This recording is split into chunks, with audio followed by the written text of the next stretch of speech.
and welcome to another powerful episode of the No Limits Life podcast, where we go beyond surface level motivation and dive into real transformation. I'm your host, Nordine Zouareg, and I'm grateful you're joining us today. As always, we begin with a quote from today's No Limits Life 60 Seconds Daily Boost.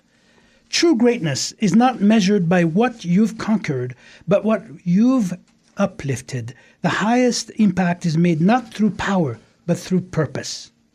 Let that settle in for a moment. And that quote couldn't be more fitting for today's guest. He is a man whose life is a powerful testament to purpose-driven success, a visionary leader, generous philanthropist, and transformative force in both business and community development. From humble beginnings to becoming a trailblazer in real estate, he founded HSL Properties and has overseen more than $2.5 billion in real estate assets across the United States. But what truly sets him apart is how he's used that success to uplift others. Founding the H.S. Lopez Family Foundation, contributing over $20 million to causes in health, education, and social services, and creating the groundbreaking Center of Opportunity, a full-service campus offering hope and healing to the homeless. With countless awards, an honorary doctorate, and legacy of leadership, he continues to inspire by proving that true success lies in making a difference. It's an honor to have you here. Who are you describing? I'm sorry, I didn't get that. Humberto Lopez. Oh, God. I can't believe Humberto, it. thank you. Thank you for being here. Thank you. Thank you for the invitation. It's very kind of you to consider me to be one of your guests. And I understand it could be the first one. You're the first one. Is there going to be a second? Hopefully. So before we dive in, Humberto, into the story, I'd love to hear your thoughts on the quote that I've read. How do you personally relate to the wisdom of that quote? You know, Nordine, to me, this quote goes beyond greatness. To me, it's achievement, goes beyond greatness and achievements and victories. It suggests that real significance lies in the ability to uplift others. Mm-hmm. I'm a true believer in that. Helping others, mentoring others, helping them get along, helping them define their passion, getting them to a place where they're going to be comfortable in life and live a happy life. And this is what I've discovered in you. When I first met you, it was at a I believe you were speaking one morning at the Oro Valley Chamber of Commerce. I found that the way you care about the community and for human being as a whole is just fascinating to me. Well, I don't know what I said back then that inspired you, but yeah, you've said we a did lot. Get to meet about 10, 12 years ago. You've said a lot about, that was actually 11 years ago. Mm-hmm. You've said a lot about helping the community and making a difference in creating life-changing programs, such as the Center of Opportunity that you just created. I think it's 2 years old or 3 years old. No, we celebrated. It's 5.5 years old since we opened. Yeah, I remember. I bought the property back in 2017. Yeah, I remember volunteering at the cafeteria or the restaurant. Yes, you were. It's an incredible place. You were a waiter. Yeah, I was waiting for people. That's correct. I'd like to take a deeper dive into kind of your story. Was there a specific turning point in your life when you realized your mission was greater than your personal achievements? I think it came as I got older and matured. Because when I was growing up, I grew up on welfare and didn't know that there were rich people out there. So I don't know. Just as I matured and developed. Did you grow up here in Tucson? I grew up in my first 12 years. I grew up in Ciudad Obregón, Sonora. Oh, wow. I came to Nogales when my father passed away at the age of 12. I was the oldest of 6. My father died without a will, so consequently, before we knew it, we were living in welfare. Moved in with our grandmother and my mother's brother. So there were 3 adults, 6 children, 1 bathroom. Oh, my God. So at what point did you come to this country then? At the age of 12, 1957. Wow. Okay. And then that was just your mom and the kids then that made Exactly. I was the oldest, 12. My youngest sister was a year and a half old at that time. Well, and was it from here to Tucson? Or from there to Tucson? No, from there to Nogales. Oh, Nogales. That was where my grandmother was living. Okay. And my mother had grown up in Nogales, Arizona. Wow, okay. Yeah, so nice. I didn't speak English, so I came to this country. I went to the 5th grade. I was in 5th grade in Mexico. I transferred to the 5th grade in Nogales. I think I started school around the middle of the school year, and naturally I got held back. So I could speak the language. The only thing I could speak was mathematics. Wow, well, you speak it very well right now. So, Humberto, you've overcome challenges that would have stopped anyone in their tracks. Was it a specific turning point in your life when you realized that your mission was greater than just a personal achievement? Well, as I said, it developed as I got older. When I started working at the age of 12 selling newspapers to help my mother, I used to give her, I was making $1 at the time, and I gave her the whole dollar. As I got a little older and went around knocking on doors, I gave her whatever I earned. And as I got in high school, I was able to keep a little bit of money. I was working full-time. I go to school from 8 to 3 in the afternoon. I run to the grocery store and work from 3:30 by the time I got there to about 10:30. Then I got home at 11. I was making $44. So I was working 40 to 44 hours a week. So I was making $1 an hour, making $44, let's say. I give my mother $40. I keep $4 to myself in spending. So I guess I got used to helping others at a very young age because I needed to help my mother with whatever the needs were at the house. I mean, 6 children. My grandmother and uncle didn't help out. And, I started reflecting. Just recently, I had a meeting. I've got a group of friends that we get together once a month. We've been getting together for the first 35 years. It's like a forum, my own personal forum in Phoenix. They were all YPOers, Young President Organization that we belonged to many years ago. So we decided to stay together. And so at the beginning, we used to talk about business issues. If you had a business idea you presented to the group, they would give you the critique, they give you ideas. And then as we transitioned and got older, today it's all about health issues, state planning, family issues, and so forth. So one of the issues that was brought up was that what influence, years ago, was what influence did your father have in your life? And this last one was, what influence did your mother have in your life? I started reflecting as to what influence my mother had in my life. And, I couldn't recall any because my mother, and I started going back, why is it my mother didn't graduate from high school nor my uncles and aunts?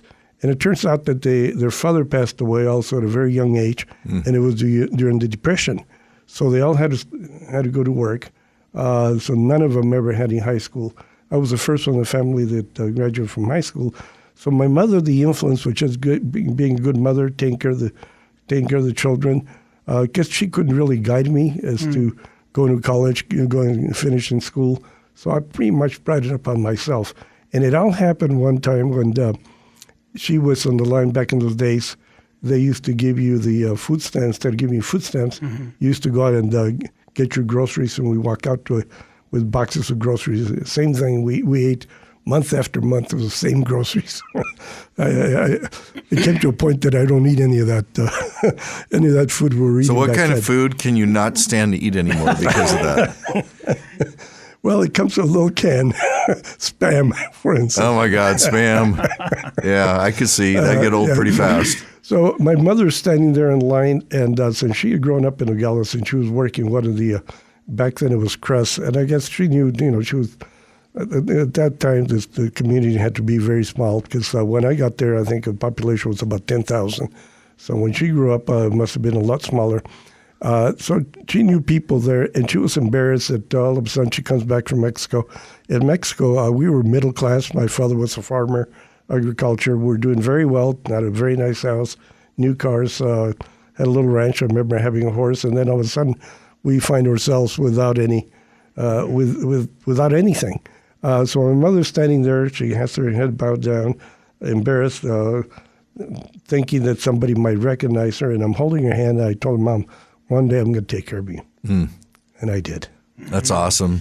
So that's great. Humberto, one of the questions I wanted to ask you today is that obviously you look young. There's a secret behind that. And I want listeners to tell us or to hear what you have to say about how you keep in shape, because you mentioned something earlier that struck a chord when you said that you want to be able to help others.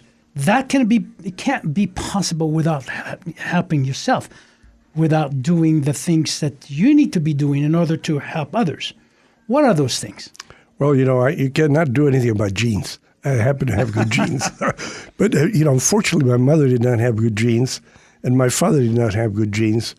But, I got the good genes. But nevertheless, I've always taken care of myself. I watch what I eat. My waist is the same as it was when I graduated from high school. I'm still at 32. I weigh the same as I did. I was very skinny in high school, but I gained weight when I went to college. So I weighed the same as I went to college. Did you put yourself through college? Oh, yes. Did you really? Sure. So you were working and paying for school? Yes, absolutely. Wow, okay. Yep. So anyway, I have always maintained what I've done all my life. I weigh myself every day. If I go up 3 pounds, I know what to do to get back to the 175. And then, of course, I work out. You're my trainer. You've been with me, I don't know, for the past 10 years. I've been coaching you for a while, yes. Yep. And I don't love it. Don't think as when I go in there that I love working out with you. Yeah, I remember doing this a talk one day. There was this gentleman who must have been 30 years old, buff and showing off, and he said that I brought up the subject of how hard it is to work out, and he said, "Oh, I found it very enjoyable," and I said, "No, that's bullcrap. Nobody enjoys working out. They enjoy the aftermath of the workout, not the workout itself." So another thing that I wanted you've been in business and successful men for a long time. Yes. And as I was mentioning before in other podcasts, when the question was brought up to me, how do you get to the top and stay at the top? And I always said this, it's very lonely at the top, and it's also very windy at the top. The wind of life blows. And if you don't have resilience, that is strength in mind and body, it's just a matter of time before you fall back down. So tell us, how do you stay strong at the top of the mountain? I read 2 books that influenced my life. One of them was Dale Carnegie. I'd stop worrying and start living. There we go. That's a good one. And because I was a very shy kid. I never dated. Well, first of all, I didn't have any time. Dedicated your life to that. Absolutely. And I remember one time back in those days, the dances used to be at the gymnasium. The girls would sit around in chairs, and the boys would go out and ask them to go out to dance. I remember being turned down. And I felt so darn embarrassed. I thought everybody had seen me. I walked back with my tail in between my legs and didn't ask anybody else to dance. So when I graduated, I said, I've got to change my attitude. I've got to be open and not be afraid. What is there to be afraid of? So this book helped me, open me up. And what I got from that book that I use throughout my life, and I still do, I always determine what is the worst that can happen in any situation. It doesn't matter if it's business, personal, or whatever the situation may be. If I cannot accept the worst that can happen, I won't do it. And if I move forward and it happens, I'm okay. So today, I'll be okay being turned down. I'll go around and ask 9 others until I got somebody, one of them to say yes. Absolutely. What I was referring earlier into talking about harmony and creating the harmony between the mental, emotional, physical, and spiritual aspect of your life, is that you embody this. You do that. You've been doing this for a long time. You and I work together, yes, and I keep on telling you, that your biological age is not the same as your fitness age. And you keep on telling me, oh yeah, you say that. Well, no, the reason I say that is because you told me I looked like 50, but I feel like 30. But again, that is part of resilience. I remember my dad when I felt sad, and he would say, "Lay down." So I would lay down. He would say, "Tap the ground." Tap the ground. He says, "This is how low you can go. There's nothing else. Now stand up." I would stand up. He said, "How hard that was?" It wasn't hard. When you feel that way in your life, in anything you do, remember, you can't fall lower than the ground, and it's easier to get back up. Well, let me tell you, as you get older, it's not as easy to get up. But, it's many of my clients always, when I ask them the question, about that loneliness on the top, and they'll say yes, all of a sudden, everyone wants a piece of you. Everyone wants a piece of you. And you cannot decipher which one is honest, which one is really means that, to seek help from you. There's so many people that are there for the wrong reason. So how do you filter out all of these individuals who want a piece of you? Well, I don't try to judge people. Mm-hmm. So I'm busy all the time. I help and give advice to whoever asks my advice. So I'm not going to judge if they're looking for what their interest may be. It's none of my business, mm-hmm. But it's if they have a problem, it's their problem and not my problems. Consequently, I don't judge them. So whoever comes to me for whatever the reason may be, I'm going to meet with them. I'm going to give them my advice. I'm going to give them the help I can give them. I won't give them money if I don't think if I don't think I'm going to get paid.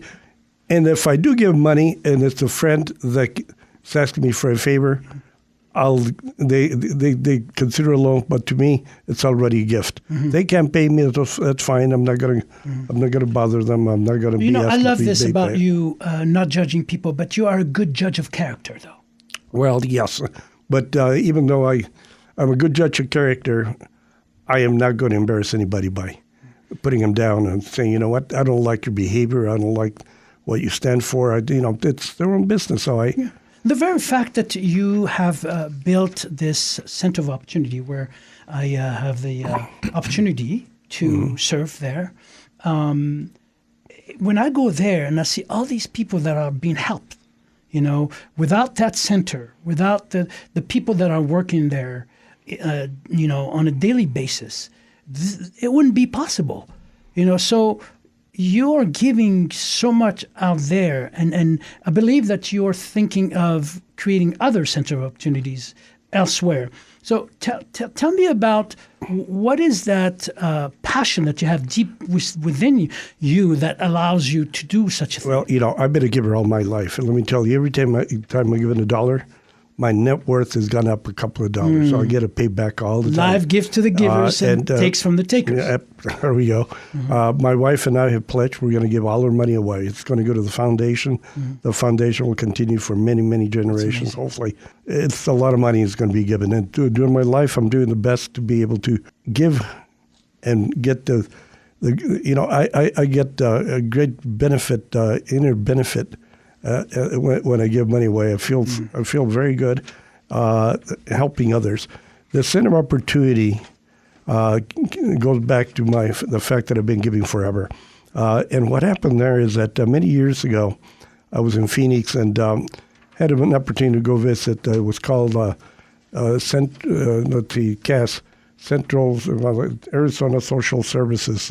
It was a homeless shelter, and it looked like a homeless shelter. The outside, it was close to the Capitol in Phoenix, and destroyed the whole neighborhood. Because what would happen, these homeless would come in, get their meals, then they go outside the fence, and they wait for the next meal. And those that to stay overnight the same way at 8, 9 o'clock when they had to leave, they wait outside. So they started camping outside. So it's a complete homeless shelter. What I did like about what they were doing there is they were providing 9 different services. Mm-hmm. So I don't know what happened. It was God's intervention, I guess, because when this hotel, the Holidome, which later on was the Radisson, originally was a convention hotel that was built in 1984. It was the first convention hotel that was built in Tucson. It was a 301-room hotel on 8 acres, about 25,000 square feet of public space. When that came up for sale, I immediately jumped and bought it. I bought it and closed in 10 days. With the idea, and in between, and the reason I did that is that I was going to build a homeless shelter where these people would be treated with dignity, respect, and love, and also help them and that's what get I love back up on their feet. About exactly. what you're doing, because I volunteer there, as I said, and I can see that spirit. Yeah, but let me go beyond that. So the idea was to bring all these nonprofits that were operating throughout the city into one campus. Yeah, that was the nucleus. That was my main object, to be able to get all these nonprofits that were spread out throughout the city. That were already providing the service to the homeless, but these people don't have the ability to go from one appointment to another. They're walking, they're on bicycles, public transportation. So putting them into one center, one campus, would provide all the services that were needed to get them back and rehabilitate. All in one place. All in one place. And is it successful? It is tremendously successful. Absolutely, yes. So then what I did is I started interviewing a number of different nonprofits, because what do I know about running a homeless shelter? So I interviewed a number of nonprofits that were already dealing with the homeless. And I was turned down by every one of them, except for Gospel Rescue Mission, who were doing that to a lower. Yes, they were doing that to a lower extent. They had a 55-bed facility, and they were providing, I think, about 9 different services. And they were at that time they were looking to expand. And when they came in and saw the facility, they couldn't believe what they were seeing. Because they were trying to build a little facility. It's one of a kind. So I named the Center of Opportunity with the idea that hopefully one day these centers would be built throughout the country. Not that I would be building them, but building a model where others, the philanthropists, could do the same that are doing here in Tucson. And we're now doing that. As a matter of fact, we're working with the governor of Kentucky, and also there's a city in California. So we're going to help them develop what we've developed out here. So my idea then at that point, the Center of Opportunity has been registered throughout the country. So once we have a number of centers, I'd like to have an organization that brings them all together and share best practices. So hopefully that's the next stage of the Center of Opportunity. Outstanding. This is amazing. Like I said, I've seen it. It's very successful, and you're doing a fantastic job. So for those listening today who feel like they're meant for more but are unsure how to step in that calling, so to speak, what advice would you give them to start living on purpose, a purpose-driven life? Well, first of all, I think you have to identify what is it you like, what is it that makes you happy, what is it that you enjoy, what's your passion. Once you define what your passion is going to be. A lot of people think that success is defined in wealth. I tell them, no, success is not defined in wealth. Success is defined once you find your passion. Once you find your passion, you'll never work your day during your life. Absolutely. I love this. And one of the things that I've seen and I heard throughout my speaking career and my fitness career, so to speak, is people saying, go out there and go get your passion. But unfortunately, you can't go to the store and buy passion in packs of 12. It doesn't work that way. You have to find an activity. List a bunch of activity you like to try, and then the ones that you start liking, you become skillful at it. Once you master the skill, it becomes a passion. So find what you like, an activity that you like, whether it's dancing, singing, bodybuilding, whatever, making money, and like it. You like it enough to become a skill. It becomes you master that skill, it becomes a passion. So thank you very much. For making money without the passion. It's not going to, you can't make money. You have to be in the right type of business that you love. People ask me, how come you're still working? So who the heck is I'm working? And I do put probably 80 hours a week. Wow. But I don't call it work. I love what I do. When you love what you do, you never. That's one of the Absolutely. things you say. When You'll you love never what you do, you never will work a day in your life. Ken, do you have anything to ask Ken? No, but I just wanted to thank you for being our guest. Well, thank you. You have a great story, and you've accomplished so much from nothing, and that's what this podcast is all about. And we hope that you will join us again sometime in the future, because My I think you pleasure. have a lot more to share. I think we're My just pleasure. scratching the surface Oh, with God. you. So I'd love to do that. Yeah. You want to dig a little deeper? Oh yeah. Thank you. Oh yeah. We'll go Humberto. deeper. Yeah. And to our incredible audience, thank you for being here with us. If today's episode moved you, inspired you, or reminded you of your own strength, please take a moment to like, subscribe, and share this podcast with your friends and family. There's always someone out there in need of these kinds of things. And again, thank you, Humberto. Until next time, keep rising, keep believing, and keep living your no limits life. Just follow your heart. All you gotta do is follow. All you gotta do